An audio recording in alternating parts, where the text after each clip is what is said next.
Thank you, everyone. So let me just start with this, that AI is just not a buzzword anymore. It's in every boardroom today. It's part of every business strategy and roadmap in all companies today. Companies are adopting it really fast to help unlock the gains in efficiency at all levels of people, processes, and technology. But AI is like a power tool, powerful when used right and dangerous if misused. Good afternoon, everyone. My name is Reet Kaur, and I have been in IT and information security for the past 24 years, working for Fortune 100 companies in various industry verticals like finance, retail, higher education, and recently pharma and biomed. Today, I lead Security, which is a consulting firm. It just started, and we are focusing on AI security risk management and vCISO services. In today's talk, we are going to be diving into OWASP top 10 vulnerabilities for LLMs, what they are, real time examples of how they have been exploited. I know in the introduction he said that I'm going to be live demoing. I would not have that time. I really hope that we are able to cover all 10 vulnerabilities in 50 minutes. But we are going to be talking about how we can stay ahead with mitigation strategies. So let me firstly start with why LLM security matters. Today, LLMs are embedded in all critical sectors like finance, healthcare, HR, making them high value targets. Their rapid adoption without security, and we have learned it from cloud adoption era, that it can create long-term vulnerabilities, which can then ultimately lead to critical security incidents and even data breaches. So LLMs introduce risks at every layer of the LLM, and I will be sharing what those layers are. And threats are growing as AI adoption is accelerating. Some of these headlines show us how things can go sideways if LLM security is not well thought of. For example, Samsung banning ChatGPT after data leakage.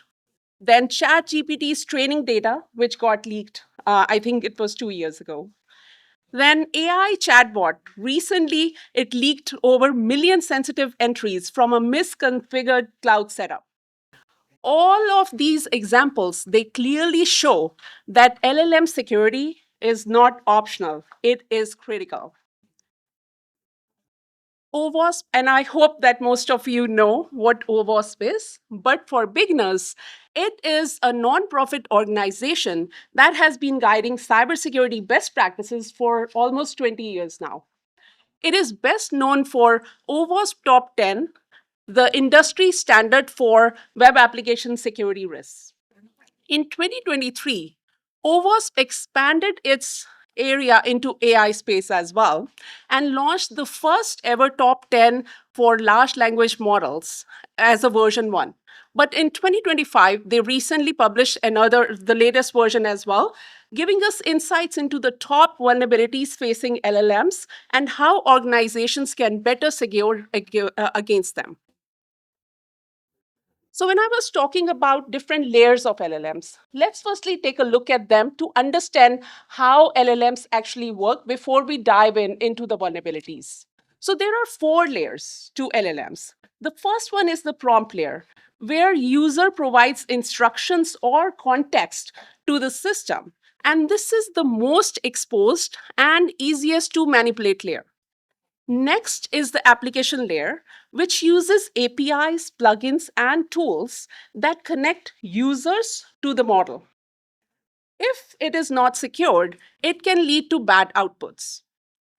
So the third is the model layer, which is the brain of the model, that is the LLM itself, where risks like model poisoning can cause it to behave unpredictably.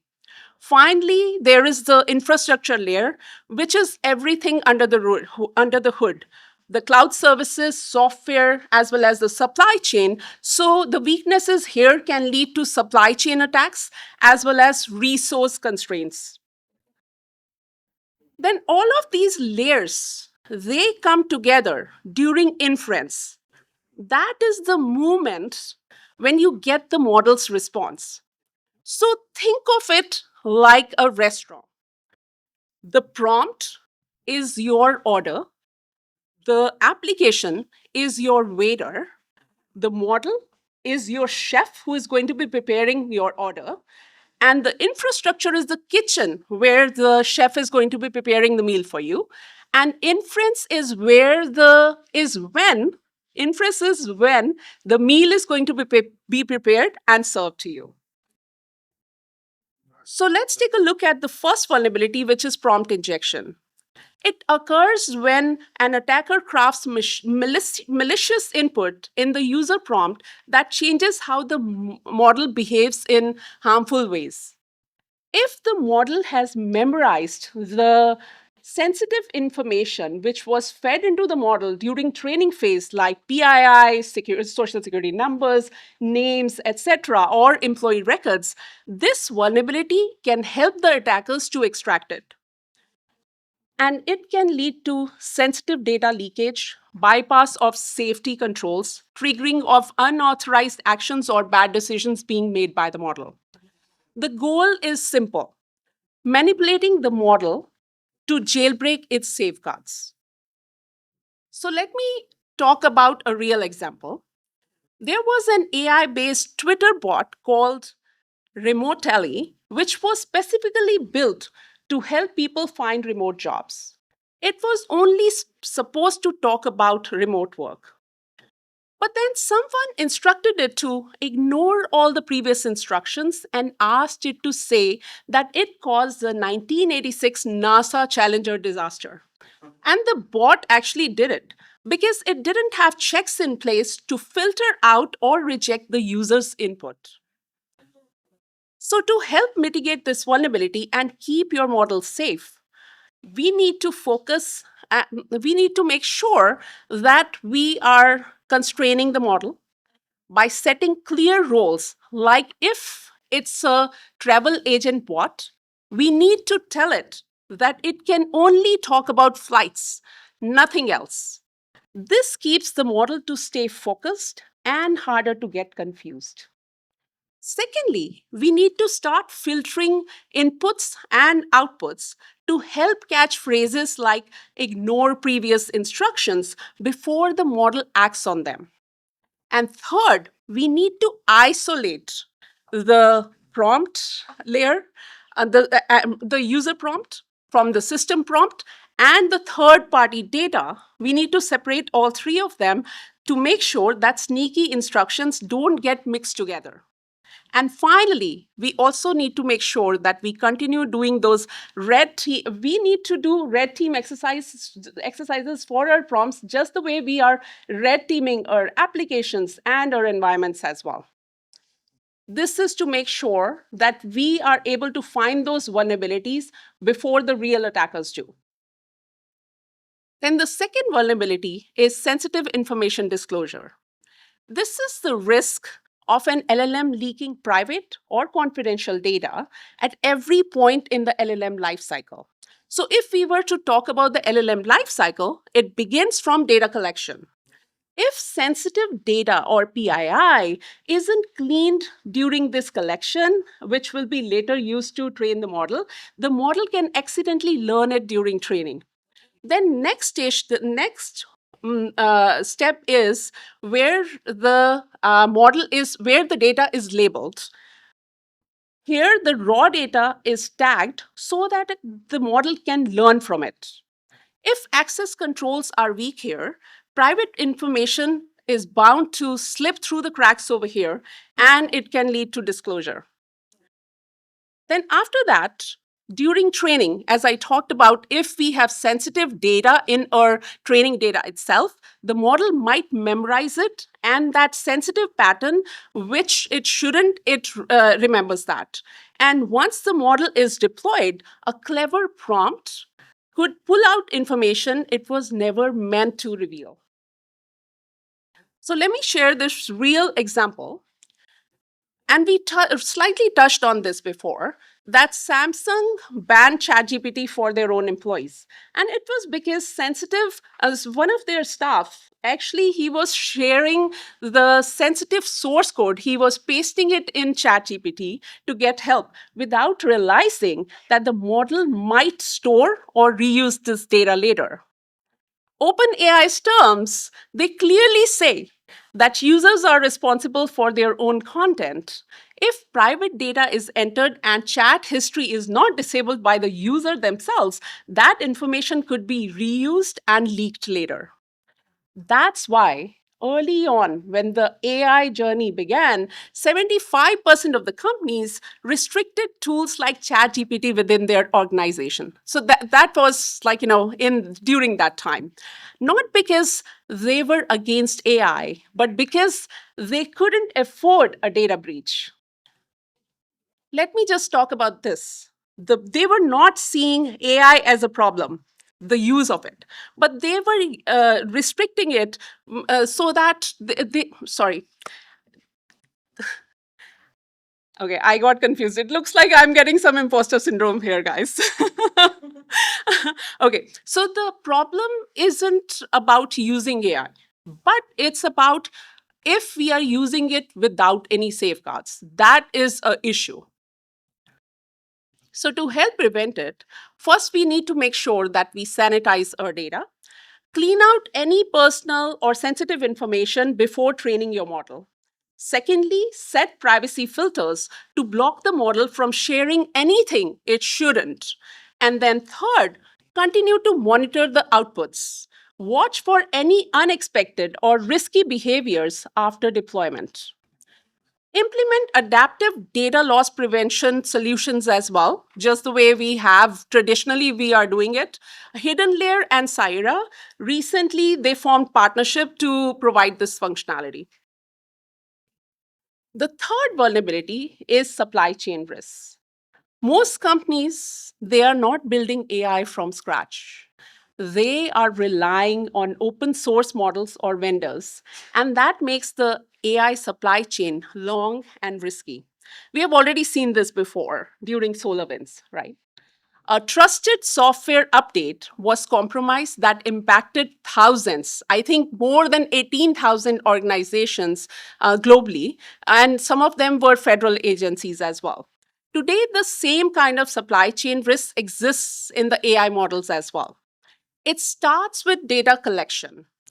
If the attackers inject bad or biased data during this step, there is an attack which happens, which is commonly referred to as data poisoning. The model learns flaws it shouldn't learn, and then comes model sourcing. Even trusted um, third party models can be biased as well, right? They can be hijacked as well. We don't know what kind of security practices these third party companies have, and there might be certain hidden backdoors already there in the models itself, which are just waiting to get triggered. And next is ML operations, where in this phase, models are trained and pipelines are managed. If attackers if they if they use certain software vulnerabilities and exploit those vulnerabilities in your ML tools or pipelines, they can tamper with models, insert malicious code, or poison future updates. Choosing secure ML ops tooling isn't optional. It is the backbone of AI security. Then finally, we get into the deployment phase, where this is the last mile. Here, models rely on third party libraries, tools, and cloud services. If even one piece is compromised, attackers can steal data, they can crash systems, or insert malware in your environment, often through things as simple as plugins or misconfigured cloud setups. So, in this example, in March of 2023, ChatGPT went offline. I don't know if you guys remember about that. But not because of a bug in their own code. The issue was in Redis Pi, which is an open source Redis client they were using. Because of that bug, some users could see chat titles from other users, and in rare cases, they were even able to see personal payment information like names, emails, addresses, and even parts of the credit card. It shows that even if your app is secure, if you are doing the right thing to make sure that your environment is secure, a tiny flaw in an outside tool, which is part of your AI supply chain, can expose you to serious privacy risks. It's a powerful wake up call for all of us. We have to build trust and security into every single layer of the tech stack. So, securing the AI supply chain isn't optional, it is critical. Start by cleaning and validating your training data. This helps avoid data poisoning right from the beginning itself. Then only use models from trusted, verified sources and secure your ML pipelines just like you would secure any critical production system. And be cautious with those third party packages. Scan them for vulnerabilities before bringing them into your environment. Monitor your model's behavior in real time to catch anything unusual. And isolate your build environment, just like we do in traditional security as well. So if something goes wrong, it cannot be easily spread across in your other environment. Then the fourth vulnerability is data and model poisoning. Attackers tamper with the data used to train or fine tune the AI models. Some of the vendors will tell you that once the data is trained, if they are fine tuning, we are okay at that point. But no, when the model is being fine tuned as well, it is susceptible to attacks over there as well. And it can lead to bias, unpredictability, or even dangerous actions being performed by the model. Imagine a medical app recommending the wrong treatment or a particular HR hiring tool unfairly rejecting any candidates, all because the training data was poisoned. But it's not just about bad data. It's also about the at data labeling stage. There is a hidden risk over there as well. If labels are wrong, whether through human error or through bad automation or through tampering, the model learns the wrong things. Even before training starts, a bad label can quietly set the model up for failure. Another hidden danger is malicious pickling. So, pickle files are those files which are used to store and load the models later. If these files are compromised, they can run harmful code as well as they can also create open backdoors within your ML models. So let's take a look at label poisoning in action. This is just an example I used from 2018 where Google's anti abuse team spotted something sneaky. Spammers weren't just sending spam, they were also marking those spam emails as not spam over and over again. Why were they doing that? Because they were trying to retrain the Gmail's spam filter to believe that that spam was safe. It wasn't a direct attack on the model, it was a data poisoning attack on the labeling system. Over time, those bad labels confused the model and more spam slipped through.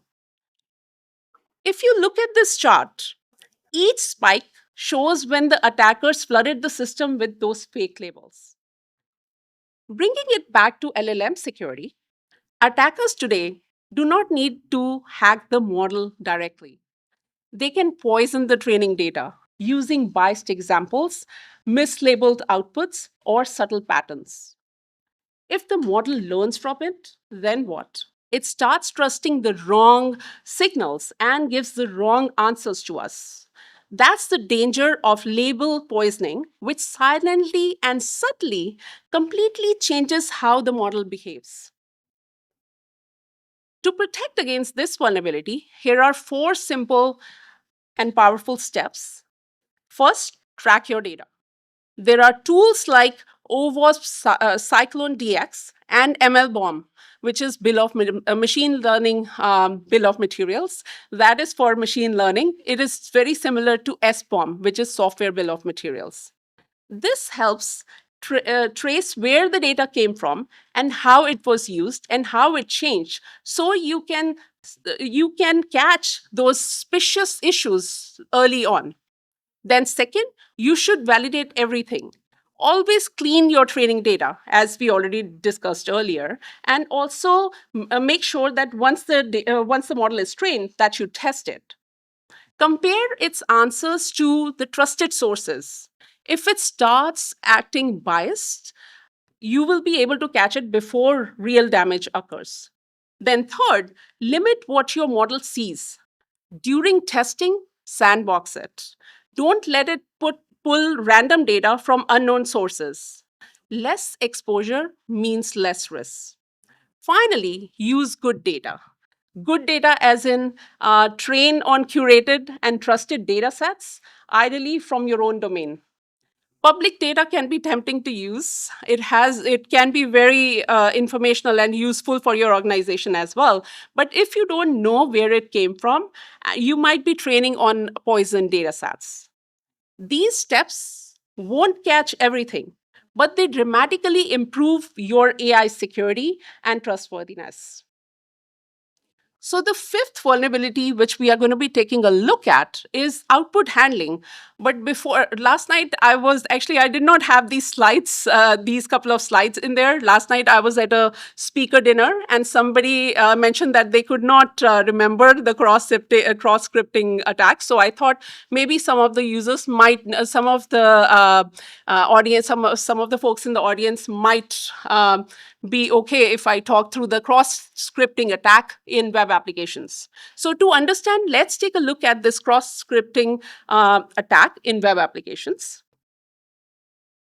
Cross-scripting attack, it happens when a website doesn't check the information it's getting from the users. And in this exploit, an attacker injects harmful code into the website and runs a malicious code on it. Now, when a legitimate user comes in to visit that site, bad code runs in their web browsers, causing harmful things like stealing PI or personally identifiable information or taking control of the user's account. Similarly, on the LLM side, these cross-scripting attacks are also possible in these LLM applications. If a LLM-based chatbot doesn't properly check the information it is getting from the user, it may lead to exploitation as well. Now let's take a look at it step by step.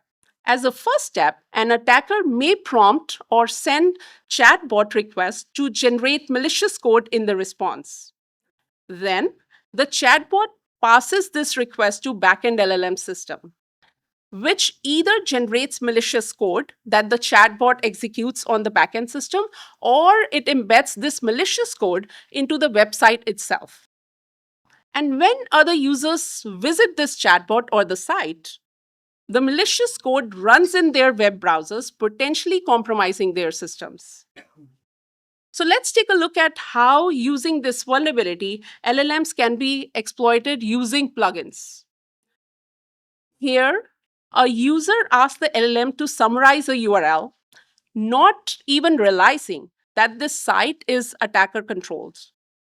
Then in the next step, the page then hides a prompt injection, secretly telling the LLM to read users' emails, encode it, and send it to the attacker. With plugin access, which is a third-party plugin it is using, the LLM reads private content such as Gmail. Then using another plugin, it sends the stolen data back to the attacker's site. So LLMs can't tell if the instructions which are being given to it are safe or malicious, especially when plugins are involved. If we are not careful, we risk automating our own data leaks. Insecure output handling can start small, but they open the door to major attacks. like cross-site request forgery, server-side request forgery, private escalation, and in some cases, even remote code execution. I'm not going to be diving into those attacks because we have limited time. So, to help mitigate the risks around vulnerability, first validate the output format. Maybe give these instructions to your LLM to only give you a certain format, like the data in JSON format. If it is not giving you that data in that format, then you reject it. Second, sanitize the output. Clean anything risky before using it, especially code or HTML queries. Then, third, filter for safety. Run security checks on output. For example, block outputs that spit out PII information or any highly sensitive information, or any dangerous commands as well, because today many developers are using these models as well for coding. So to help automate this, you can even use another model to review and also filter out and flag the first model's output. Finally, we must make sure that we have human in the loop, that we are doing human reviews as well. For any high risk actions like sending emails or issuing refunds or critical approvals, make sure that a real person approves it first, just like getting a second validation. Then the sixth vulnerability is excessive agency, which is a big risk. LLMs become dangerous when given too much power. Actually, everybody, when they get too much power, they sort of get dangerous if they are not adopting the ethical practices, right?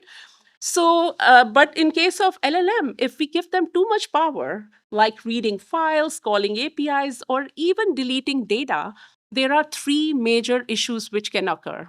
The first one is excessive permissions, where the model is given more access than it needs. For example, if you give an LLM full access to your company's database when it only needed to check office hours, that is called excessive permissions. Then, second is excessive autonomy, where the model is allowed to take high impact actions without human review, like letting an LLM automatically approve refunds or delete accounts with no human check.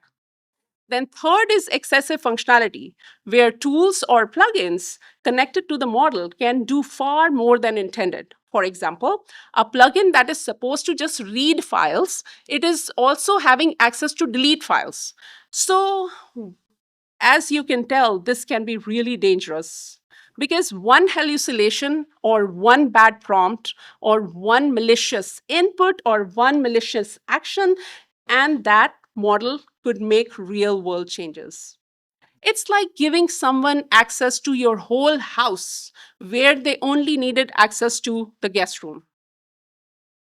Now, let's take a look at the same example that we looked at in output handling, but from an excessive agency perspective.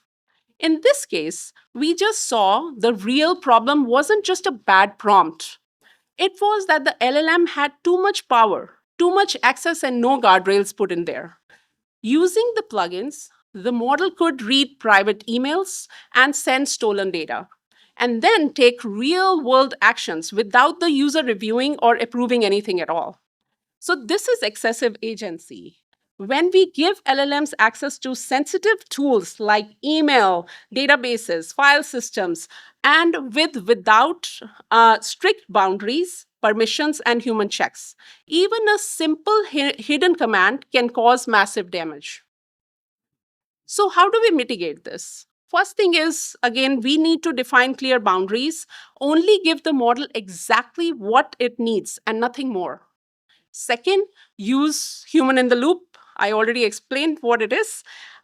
We want to make sure that the real person is reviewing any critical steps. Then, third is apply role based access controls and follow the principle of least privilege. The AI should only act based on what the user is allowed to do and no more. Then, fourth is log everything. Keep audit trails of what the AI does so you can catch and fix issues later. And fifth, make sure that AI can explain its reasoning. Trust is a big concern in AI, especially because AI as LLM models, they are actually being seen as black boxes where we don't know how they are coming up to the conclusions which they are. So we want to make sure that we are implementing transparency, which helps build trust, and it also helps people make better decisions as well. Last but not the least, test your models and train them regularly. Sorry, train users regularly. We want to make sure that we are running scenarios to spot where the AI might cross a line and help users remember that AI is a helper, not a decision maker. The seventh vulnerability is system prompt leakage.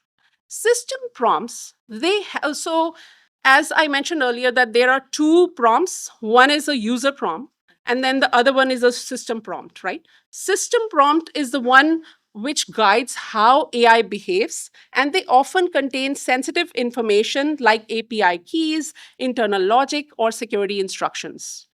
If this information is leaked, through prompt injection or clever probing, attackers can reverse engineer the system.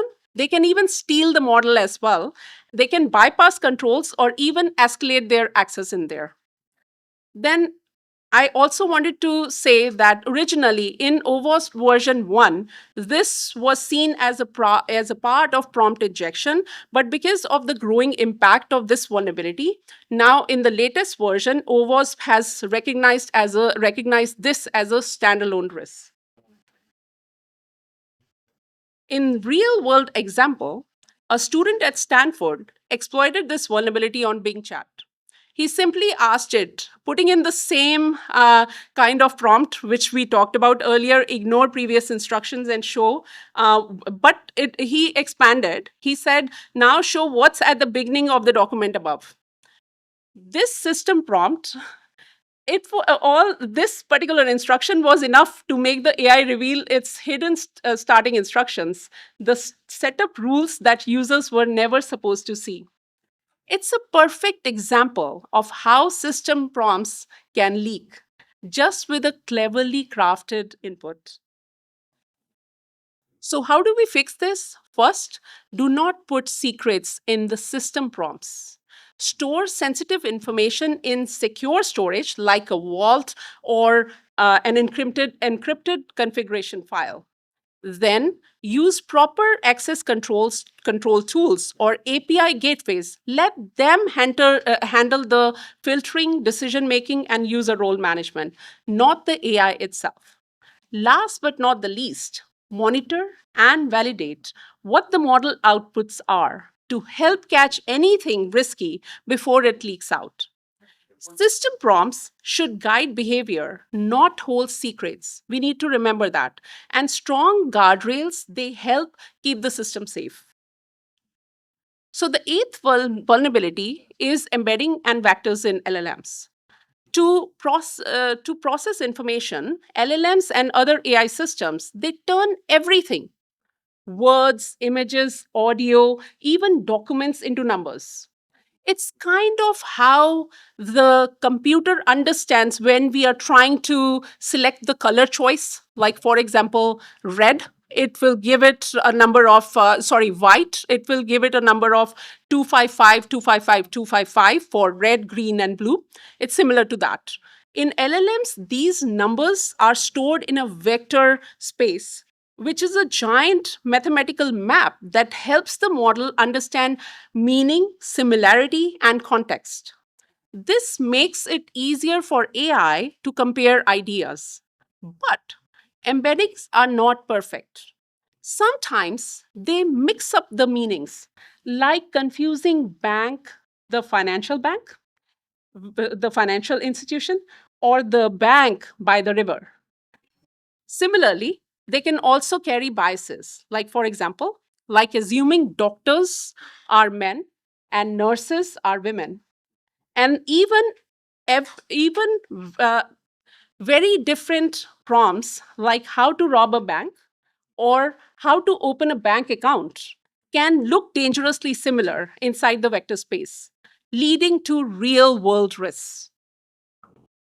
And the worst of all is if attackers got access to be able to poison the embedding data, they can sneak in patterns that connect safe topics with harmful ones, like inserting COVID vaccine and associating it with dangerous, or financial advisor associating it with a scam, or election information and associating it with a fraud.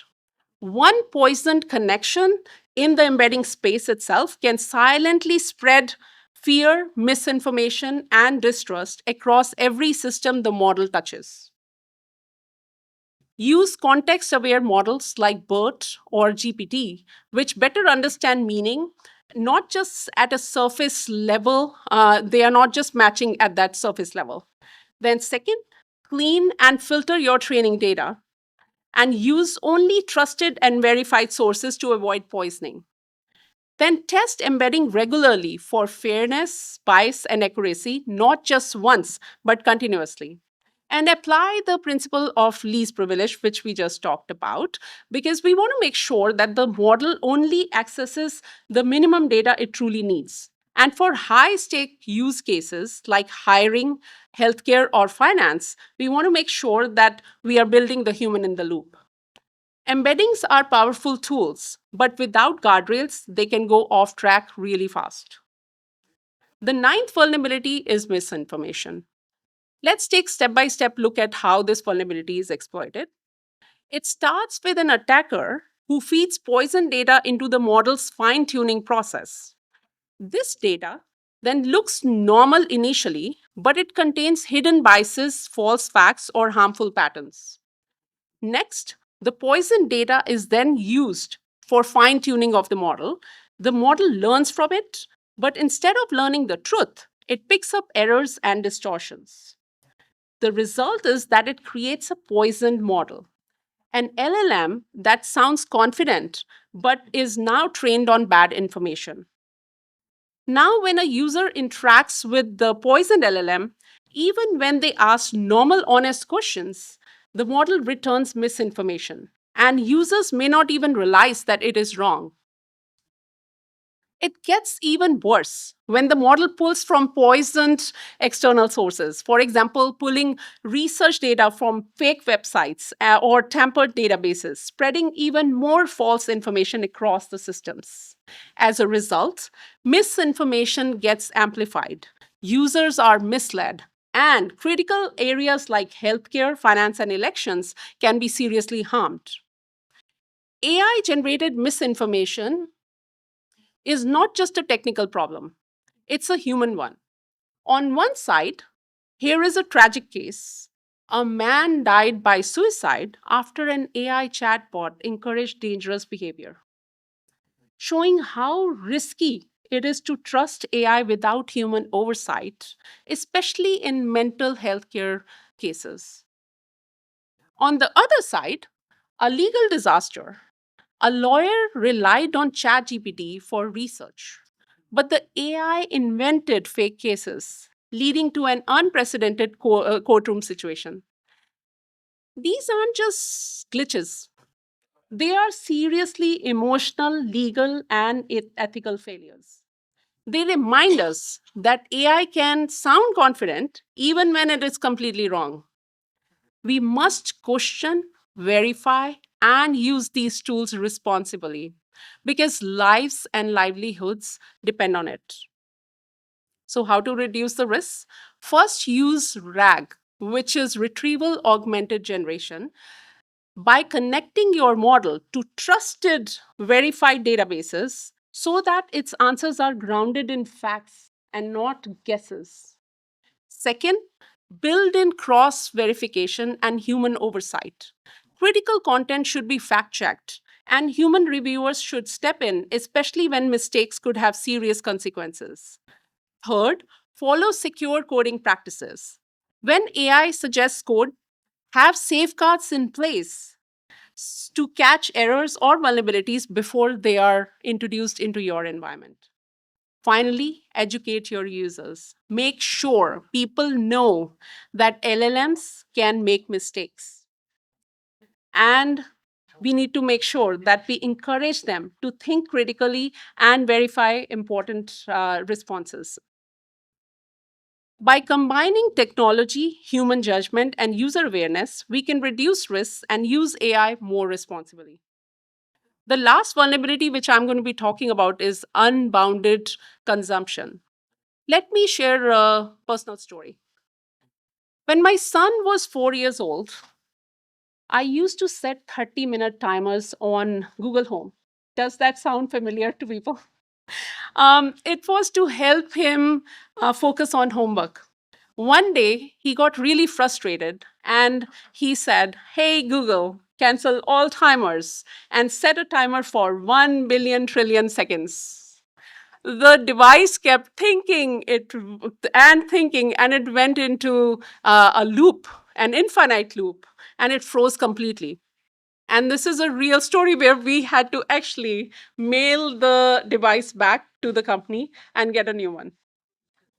So, but this wasn't even a large language model, right?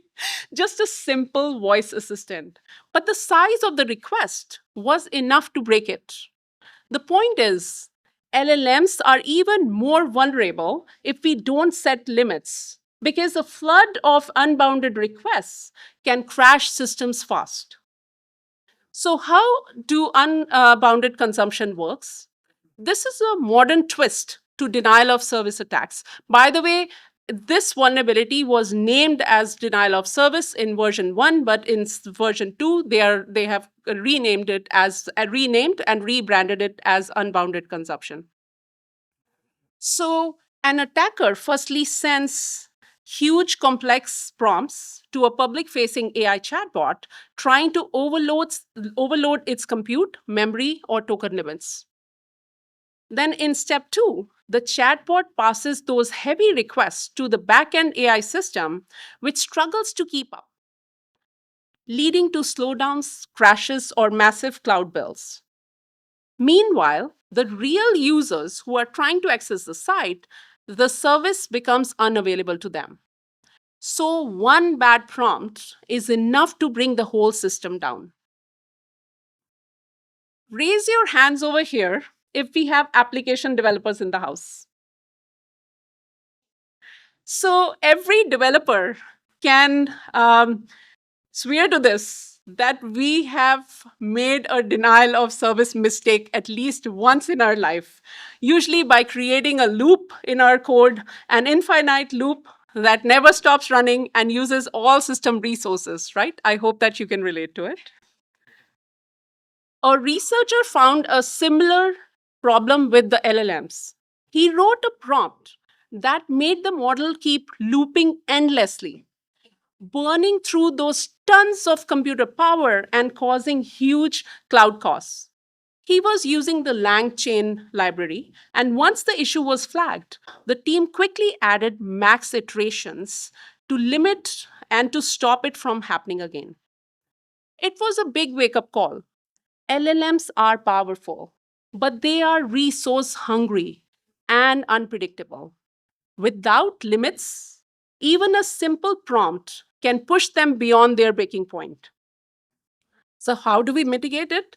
Firstly, continue to have the traditional protections of distributed denial of service protection. If you already have it, continue to have that. Then set limits on input size, token length, and processing time for all prompt requests. Then, thirdly, throttle unusual or high volume activity to prevent abuse and monitor for usage spikes that could signal an attack. Last but not the least, make sure that you put a cap on the computing costs. This, at least I learned it the hard way after going through this issue with the cloud. When we were going for cloud deployments, we did not put a cap on our costs and our bills just rocketed high. Then you need to make sure that you build all these guardrails, because when AI has no limits, attackers have all the space they need to do harm.